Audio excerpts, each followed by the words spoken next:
يا مرحب يا مرحب بيكم يا 300 ألف أهلا وسهلا. قاعدة رقم 4 بتقول You will know them when you meet them.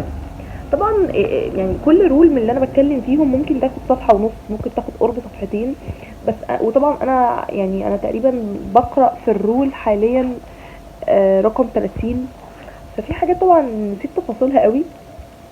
بس بالنسبة للرول دي آه، يعني خليني كده اقولها لكم. يعني انا شويه بضيف وجهه نظري مع اللي انا قريته في الكتاب. اللي انت هتعرف ناسك، يعني الرول دي باختصار you will know them if you meet them. انت هتعرف ناسك.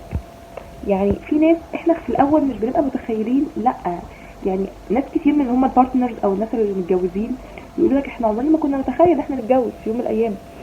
ناس كتير من اللي هم صحاب قريبين يقولوا لك احنا عمرنا ما كنا نتخيل، احنا مختلفين اصلا عن بعض جدا، مش مستحيل حتى نكون زمايل، او بمعنى اصح احنا متقبلين بعض كزمايل بالعافيه. اصحاب ايه وعشره عمر ايه وناس رايحين جايين وهي تيجي بيتي وانا اجي بيتها، لا.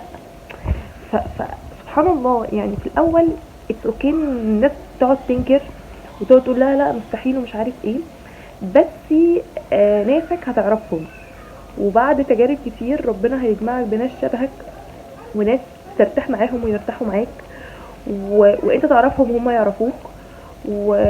والحقيقة ان ده موضوع مهم جدا او حاجة مطمئنة جدا، اللي انت تحس ان كده كده الحاجة بتاعتك مش هتروح، ناسك مش هيمشوا، اللي ليك نصيب فيه انك تكملوا كصحاب او ك ك تشتغلوا مع بعض، او كزوج وزوجة هتكملوا. هو ربنا عاوز ده. في الاول هتحسوا ان انتوا بتبعدوا، في الاول هتحسوا بحاجات غريبة، ممكن مسافات بينكم تزيد، ممكن سنين.